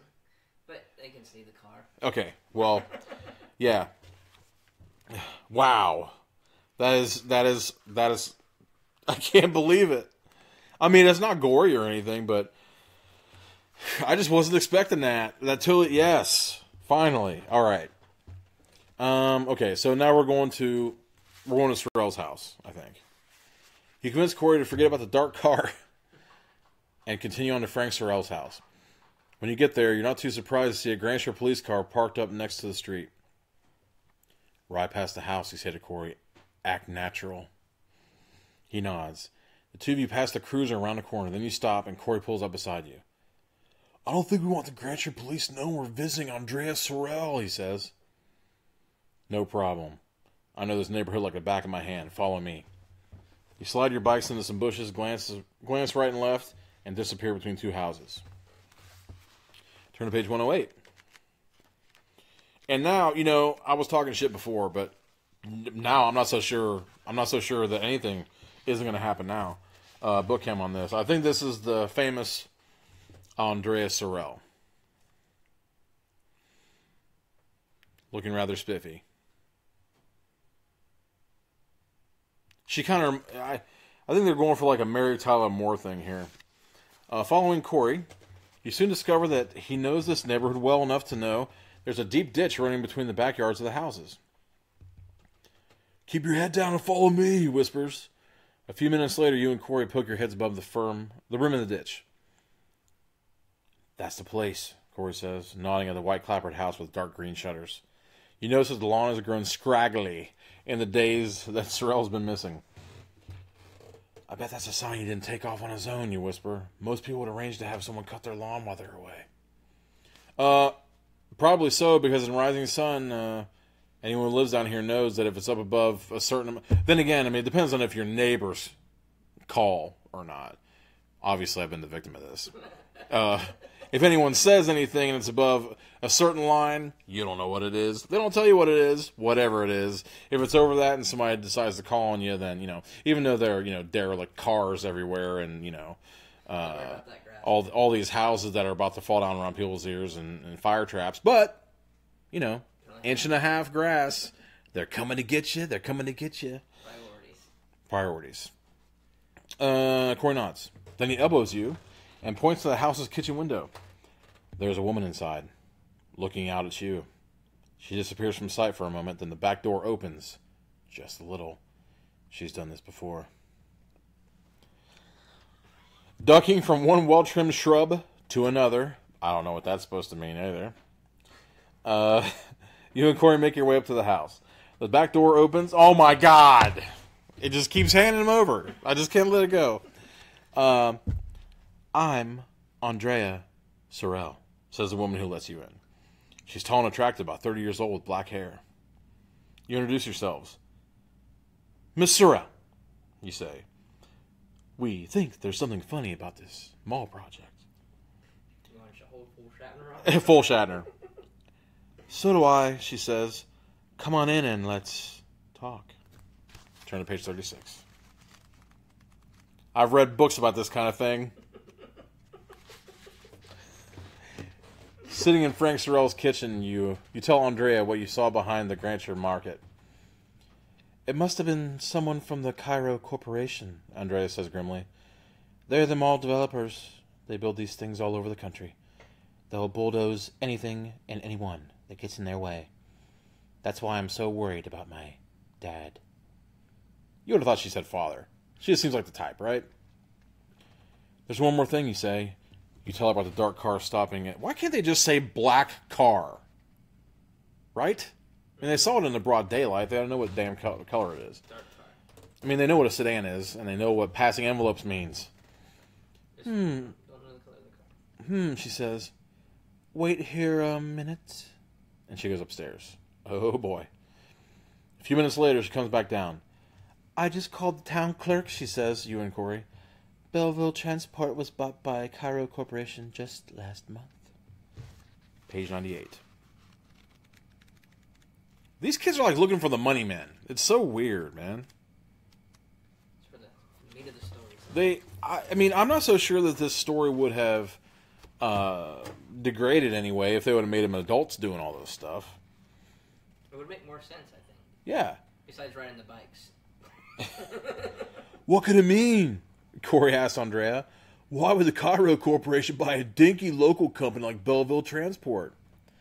Here's my theory, she says. CYOA has been paying off the town council and the police, and who knows who else, to get its plans approved. But my father wouldn't cooperate. I'm changing it because it just sounds right. Frank Sorrell served 45 years in the New York Police Department and never took a bribe. I bet he was putting together the evidence to show just how much power the CYOA Corporation's money has bought in this town. I think he was disappeared. You mean killed? Andrea's face pales. I hope not, she says. I hope he's just been kidnapped. But we've got to move fast. I'd like to find out what trucks left Belleville Transport that day. My dad disappeared and where they were going. And that means visiting Belleville late tonight. You glance at Corey, who nods. We want to help you, you tell Andrea. She looks doubtful. I don't know, she begins. You need our help. Oh, wait, sorry. You need our help, Corey insists. We know this town better than anyone. Well, Andrea says slowly, you have a point. Since I'm a stranger in town, it would be helpful to have a guide. She looks at the two of you seriously. But you have to promise me you'll be careful and not put yourselves in any danger.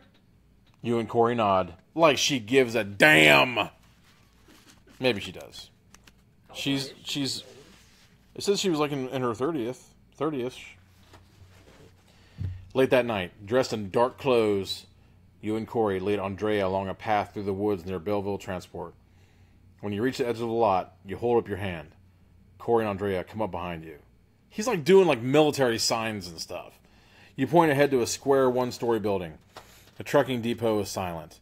The paved lot around it is edged by an old wire fence. At this spot, the dirt beneath the fence has been dug out. As kids, you used to sneak into the Belleville lot just for fun.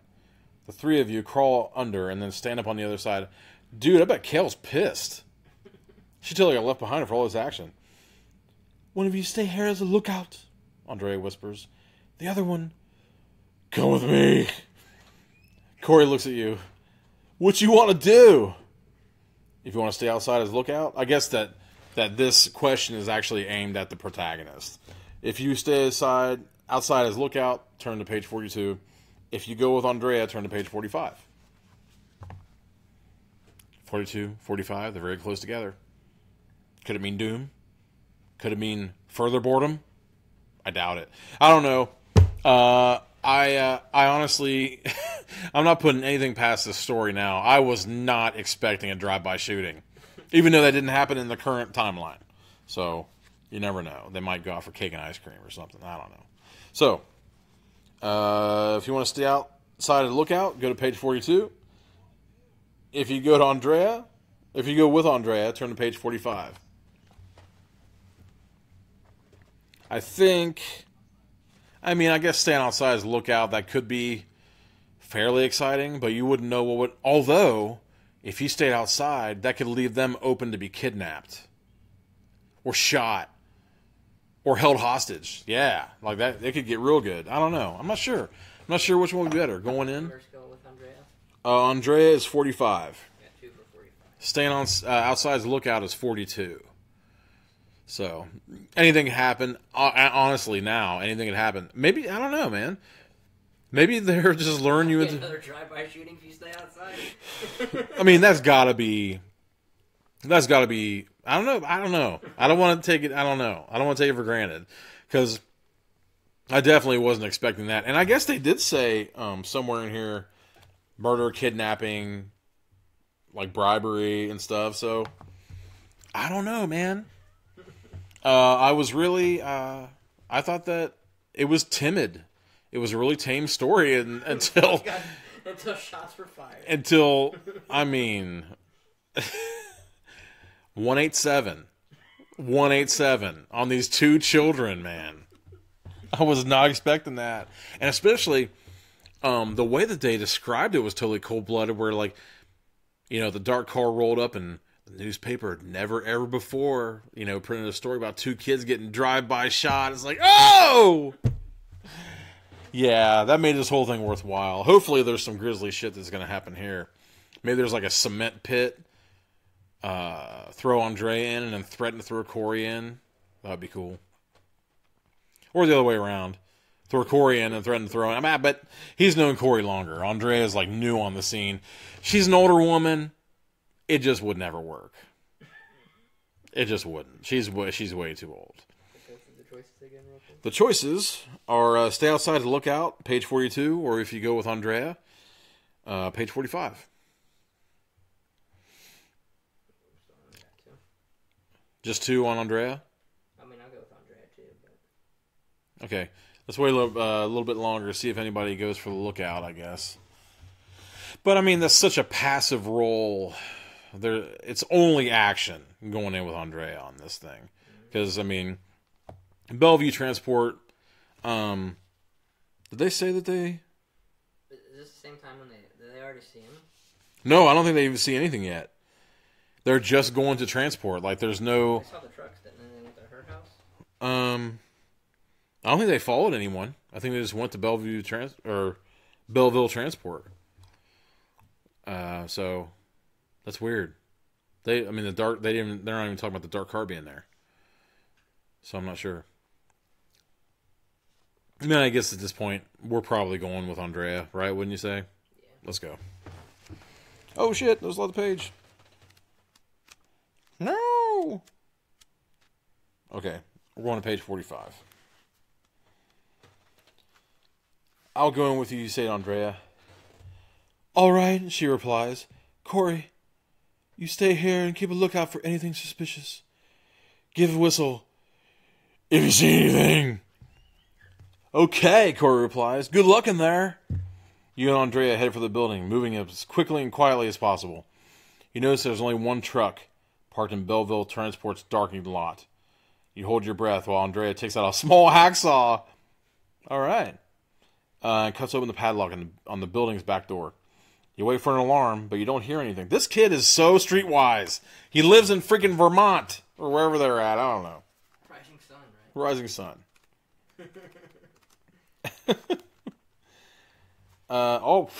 What? They look like total cat burglars. Okay, book cam. They are total cat burglars. This is a 30-year-old woman running around with like a 12-year-old guy. 2 12-year-old guys to break into this place. This is hilarious. This is like every kid's... Huh? They break that window? No, it's a map. Those are roads, and this is a... Yeah. These are demarcation lines on a topographical map, Andrew. It's not a broken window.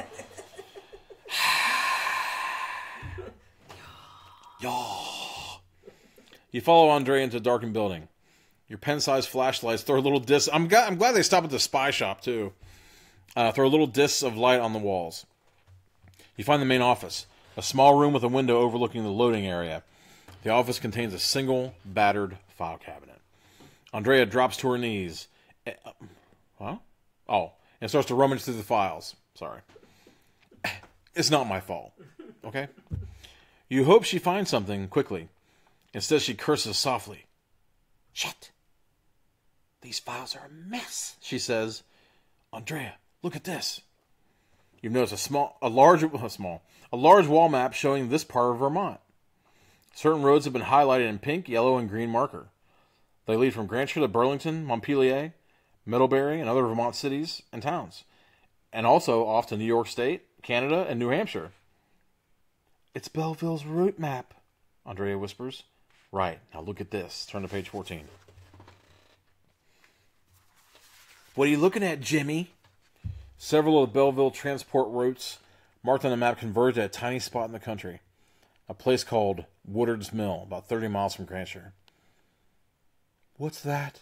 Andrea asks. You shrug. A tiny little town, you say. Why would the trucks go there? Andrea shrugs. When you need information, she says, first try the obvious source. She grabs a local phone book that's lying on top of the filing cabinet. She thumbs through it, then she stops. Aha, she says. What? You ask, peering over her shoulder. Look. Turn to page 48. The dogged footsteps of the investigators. Okay, book cam. Sorry. All these illustrations, I don't know what to do. They're breaking up. They gotta get out of there. Andrea's pen light lights up a slice of page under B. Belleville Transport, you read. Office and main depot. Old Bridge Road, Grantchester. Storage warehouse. Devil's Ditch Road, Woodard's Mill. Andrea checks the wall map again. My father's fishing camp... sorry. My father's fishing camp is not far from the road at Woodard's Mill. They could have grabbed him at the camp and... Take him to this warehouse! But where's Devil's Ditch Road? We'll find it, she says. Let's go! But when you arrive at the back door, you're just in time to see the Belleville truck roar to life. Spitting gravel, the truck spins out a lot, heading away from town. Only then do you realize that Corey is gone. Dun, dun, dun! Turn to page 89. That would have been you. That would have been me. I wouldn't got caught, though, see? I would have, yeah, that wouldn't happen. They've got Corey, you exclaim. I know, Andrea said grimly. I never should have gotten you kids into this. They turned away from Grantchester towards Woodard's Mill, you say. We've got to follow them. A few seconds later, you reach Andrea's speedy dark green sports car. Get in, she says. She flips you a brand new copy of the Vermont Atlas and Gazetteer. It's got detailed maps showing roads and... Okay, back in the days before GPS systems, we had these things called atlases. I actually found my way through Canada with one of them. I recommend getting one. Rand McNally. Only way to go. It's got detailed maps showing roads and rivers, even tiny lanes and narrow streams, for every piece of Vermont. I just bought this, she says. Thought I might need it. What's the fastest way? To Woodard's Mill! Head straight down Route 7, you say. You're thumbing for the right page. Then, let's see. You're slammed against your seat as the powerful car takes off. Turn to page 15.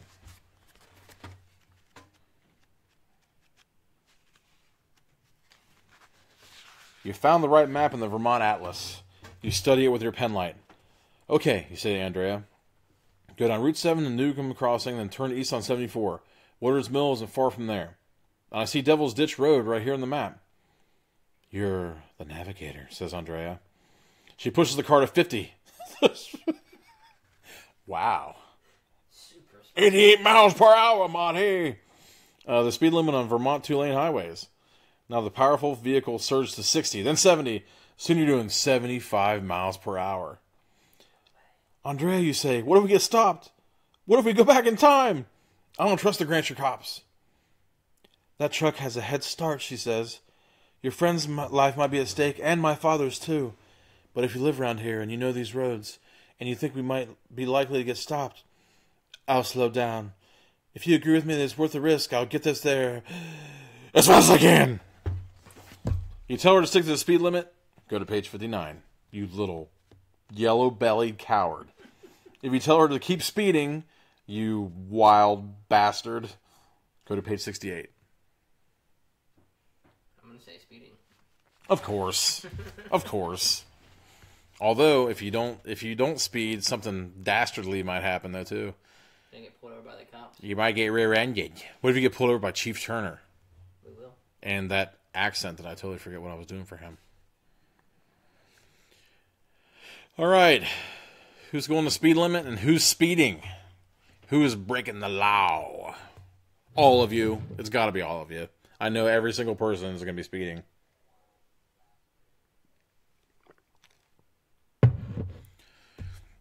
Oh. By the way, Heckles and Horror starting 10-ish tomorrow night with the infamous TJ. Not exactly sure what movie they're talking about, do you? Or do you know? I'm talking about something. It's probably something new on the scene. Yeah. Don't screw up our feed looking at this crap. No, I mean, it's not crap. It's wonderful stuff. And one of these days, we're actually going to do a crossover between Diabolical Index and Heckles and Horror, where we're going to kind of transpose the movie version and the book version of something. Indigenous is the movie that they're doing. In what? Indigenous. Indigenous. He didn't do that last time? That's what we did for this time. That was what we showed for this time. Oh, I got it. See, he does this confusing thing where he tells you what he's doing, like they kind of show the preview for what they're doing next time, and it gets kind of confusing. But I think Indigenous is that like a Bigfoot story? I don't know. I think it's a creature. I think it's a creature feature. It is. I had seen it. I had heard it reviewed on Horror Business. Check out a Horror Business on Stitcher. It's a fantastic podcast about movies. They know what they're talking about, horror movies wise, and they're an affiliate of Cinepunks. So check them out. I totally endorse them. Apparently, what is it? Tripod. TRYPOD hashtag. It's coming to an end. But basically, you're supposed to try out a new podcast in your life during the month of March. And Horror Business was one I tried a little bit before March. So check that out. And also, what was that one that you told me to check out? It was kind of a joke on the name, Moistfully Yours or something like that. Moistly Yours, something like that. Damn, I can't remember what it was called now. Moistly Funny, or I don't know. They're making fun of me because of number 67, Pointless Discussions. I was interviewed and all kinds of weird stuff happened. So, where are we going? Are we speeding? Are we speeding? I said, did we see the cop already in the storyline? I can't remember. Not in this one. No, we haven't seen the chief. We haven't seen any police officers in this timeline yet. She said, if yes, go to speed limit. If no, go ahead, speed racer. I see what she's saying. So she wants to instigate the terror. So speeding, go to 68. Stay on the straight and narrow speed limit, 59. What do we got so far? Andrew, my wonderful chronicler. I'm going to go with, obviously, speeding. So. How many speedings do we have? Just 2. Just 2 speedings? Yep.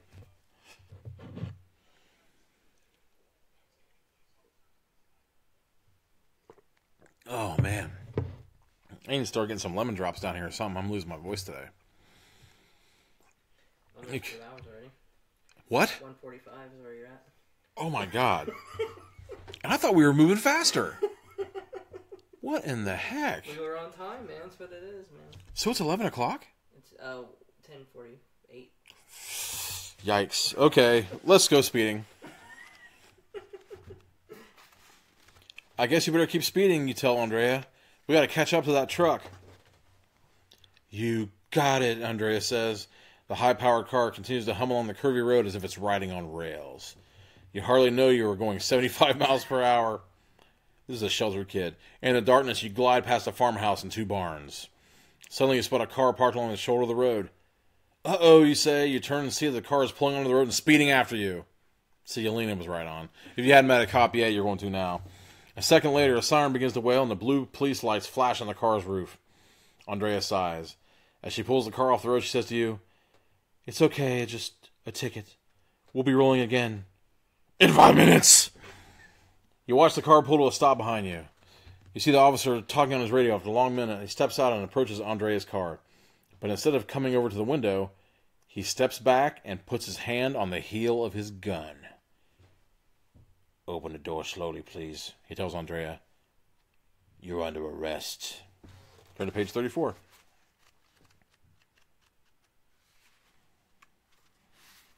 Oh, boy. Hook cam. This is some shady shit. Not really. I have been frisked before. Have you been frisked before, Andrew? Yeah. Andrew? What'd you do? Don't answer that. Underage drinking. Underage drinking. Underage drinking. I was wrongfully accused. I was actually taken out of the car and frisked because, at the time, I had long hair and dark clothes. So, You were a hippie. there you go. You and Andre get out of the car and lean against it as a police officer checks you for weapons. "I'm an attorney, officer," Andrea says. "What's the charge?" "You're suspected in breaking and entering in Belleville Transport," the officer answers back curtly. He pulls your hands behind your back. You feel cold metal on your wrists as the handcuffs click shut. Because you're a juvenile, you're released later that night. Toward morning, Corey is found walking on a lonely road, not far from Woodard's Mill. Ooh, that's kind of scary. Andrea Sorrell is held for 48 critical hours. The police say the district court judge is on vacation. Another judge can't be found to set bail. Andrea is furious but helpless. When she finally gets out, she calls the Vermont State Police and insists that the Belleville warehouse and Woodard's Mill be searched. The officer drives over but finds nothing. Frank Sorrell's body is never found. The end. Downsville. Yeah. Downsville. You got a speed limit or? Well, yeah, let's go to the speed limit. Do you remember what it was? 59? 58? Yeah.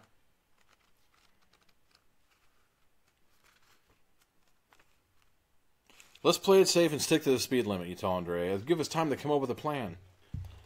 All right, she says, and she eases the sports car down to 55. While the car hums along, you study the atlas map of Woodard's Mill. Devil's Ditch Road is a couple of miles outside the village, you say. Looks like a quiet location for a warehouse. That'd be a real plus if you were hiding something. Or someone, says Andrea. You nod. Here comes Route 74. The car swings easily into the right turn. You glance at Andrea. We can't just cruise up to the warehouse, you say. If they're there, they'll hear us coming. They might even have a lookout. I was just thinking that too, she says. I wonder if... Hey. What's that? She slows down and pulls to a quick stop just by the roadside. Just ahead in some bushes, you see a pale shape. It's moving. Is it some kind of... animal, Andreas asks. Yeah, I don't know. It looks pretty big. You flick on your pen light and gasp. It's Corey! People often ask when I'm in bushes if I'm an animal or not. Oh my gosh. Okay. Book cam. What in the name of living daylights is happening here? I don't even want to... I don't even have a conjecture as what's happening right here. Is that Corey or? This is some craziness. I'm not sure. I didn't think he was... I don't know. I thought he was dressed in dark stuff too. Well, he just look at him to go in, so. But they all went there in dark stuff, Andrew. Sheesh. Hey, man. I'm the lookout, so I better wear lighter clothing than you. Sheesh. You and Andrea jump out of the car and rush to untie the strips of burlap that blindfold you. Ew. That would suck. Blindfold your friend's face and bind his hands and feet. Corey blinks. I don't know how you found me, dude, he said hoarsely. But I'm sure glad you did. You got like a yoo-hoo or anything? Come on, you say, quick. The three of you hurry back to the car. Andrea starts the engine and steers back onto the road. How far ahead are they? She asks Corey. 5 minutes, Corey says from his perch in the tiny back seat. No more. Did you get a look at him? No. They grabbed me from behind and threw me in the back of the truck. Then they stopped to dump me in that bush. I think it was 2 guys. Did they say anything? Andrea asks. Yeah, says Corey quietly. When they were climbing back in the truck, I heard one of them say, let's go take care of the old guy. 92. Airbury. Here we go. Oh, no, wait. Oh, 92. Sorry. Andrea's hands clench the wheel. Dad, she whispers. Well, I guess that's not a whisper at all. Dad, she whispers. She stomps the gas pedal and the car rockets down the country road. You know, maybe these guys are dangerous, Corey says. Maybe we should find a payphone and call the state police. By the time the state cruisers get to the warehouse, that truck could be long gone. And my dad, she answers. Not if we can hold them up a while, you say. I've got an idea. Turn to page 44. Didn't we go to 44 once? It seems like we did. No, we didn't. No. Following your directions, Andrea pulls off at the culvert, where a stream passes beneath Devil's Ditch Road, about 40 yards below the warehouse. She leaves her engine running and her lights off. The dense woods all around make it impossible to see the warehouse from her car. You and Corey pick your way up the stream. The sound of running water covers your approach, as you make your way to a point where you can see both downstream to Andrea and upstream to the warehouse. Corey stays there. In his pocket is one of your pen lights. The other is in your... This is very thorough. The other is in your pocket along with your pocket knife. 10 minutes later, you're crawling up the bank of the stream. Peering over the edge, you see a low rectangular building of corrugated steel. The Belleville warehouse. A lone Belleville truck is backed up to the loading dock. A man is standing by the front bumper, peering up and down the road. You can hear someone moving around inside the warehouse. How on earth could you hear that? Maybe they're just really loud. Okay. Otherwise, there's only the gurgling sound of water in the stream behind you. You've got to pee, but you can't. This is action time. The man by the truck is watching the road. You don't know how much time you have. Got to move quickly. You creep over the edge of the bank, and with a few steps, you can make it to the back wall of the warehouse. Shotgun blasts! I wish. You inch along the... Oops. Book cam. Something crazy is going to happen. There's some stabbing. A tire, but still. Flat tires. Always the hobgoblin of small-time crooks. You inch along the wall until you're only a few feet from the rear of the truck. The guard is on the other side. You quietly lower yourself to the ground, crawl to the truck, and slide beneath it. This kid is like a secret agent. On your belly beneath the rear wheels, you can see the guard's feet. You pull out your pen light and aim it downstream, flashing at once. Corey's waiting for your signal. The second he sees it, he's supposed to turn away from the warehouse, point his light toward Andrea, and flash at once, his body shielding the signal from the lookout's view. This is a military operation. A second later, you hear a car approaching. The sound of the powerful engine grows louder, and the guard's feet move as he turns to watch. You draw out your pocket knife and unfold the blade. As Andrea's car roars by, you plunge the knife into the side wall of the truck's left rear tire. The sound of the car's engine covers the hissing escape of air. Meanwhile, Andrea has turned the car and accelerating back down the road. The lookout rushes inside just before the car zooms past. You know she's on her way to the nearby village to call the police. You turn and crawl to the edge of the truck. You're about to brake for the stream when the warehouse door is flung open and 2 men come out, dragging a third man who's bound and gagged. You freeze. It must be Frank Sorrell. Aw, snap.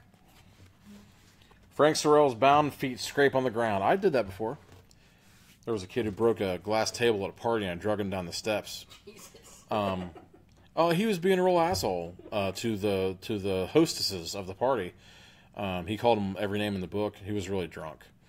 And so I dragged him down the steps and threw him in the back of his friend's car. Apparently the top of his feet were totally ripped up. So Frank Sorrell's feet are not feeling too good. Sorrell stands up. He's alive. The The men have Sorrel into the truck. You hold your breath. What do they notice? A flat tire now. Sorrel's body tumbles onto the metal floor just above you. The kidnappers haul down the back gate and rush towards the cab. Hey, it could have been a local hot rodder, says one. That was a foreign sports car, the other replies. It was no local. Let's roll. The truck's engine roars to life. It clunks into gear and lunges forward, clanking and jerking on its airless tires. I guess he popped every one of them. You've got to move, even though they might see you. Exposed, you hunch over and run to the building back wall. You press your back tightly against the wall as the truck stops. The doors open, and the two men leap out. Dashing to the rear, the men curse. What a time for this to happen, says one. Let's just change it fast, the other says. Barely daring to breathe, you stay flat against the building. Just 6 feet away, the two men work feverishly to change the tire. What if they notice the tire has been deliberately cut and decide to search the lot? Then you're dead, sucker. Changing a truck's tire is hard work. It takes the two men at least... Oh my God! It takes the two men at least 15 minutes. What? To you, flat against the building a few feet away, it seems like half the night. You wonder if Andrea has found a phone. Somewhere nearby in the woods, Corey is waiting, just as helpless as you are. Finally, the job is finished. The men fling the old tire aside, jump back into the cab, and pull out on the Devil's Ditch Road. Your body sags. They're gonna make it. After all of that. The truck starts down the road. Stepping out after it, you flash your light towards Corey. Peering into the woods, you see his answering flash. Then you see another. A different kind of light altogether. The flashing blue light of a Vermont State Trooper. It's coming up Devil's Ditch Road, heading straight towards the Belleville truck. A siren goes on and you whoop for joy. You did it! The end. Andrea's fine. Corey's fine. You're fine. Frank's fine. Is her dad in there? He's alive. And, Kale didn't do a damn thing. She was left behind in the dust. She didn't have any... Not in this timeline. She wasn't even involved. So, maybe in this timeline, Corey and Jimmy, maybe an item? Never know. Things happen in the 90s. I've seen Party Monster. So, anyway, that was Choose Your Own Adventure. I'm sure that there were a couple more things in there, but we're running pretty long on this one. So, which blows my mind. I'm totally... That blows my mind. Scene of the crime, Bookham? Or is it up there already? Still? I took it up. But yeah, I can throw it up. Yeah, throw it up. Scene of the crime, number 137, Choose Your Own Adventure by Doug Wilhelm. I have a sinking feeling that Doug Wilhelm didn't write a whole lot more of these because old Doug got to keep it short and sweet for the younger population, buddy. I have a feeling that there were a lot of kids who just turned away. I don't know. I'm doubtful that a lot of the kids even understood what was going on, and most of the time there was a lot of big words in there.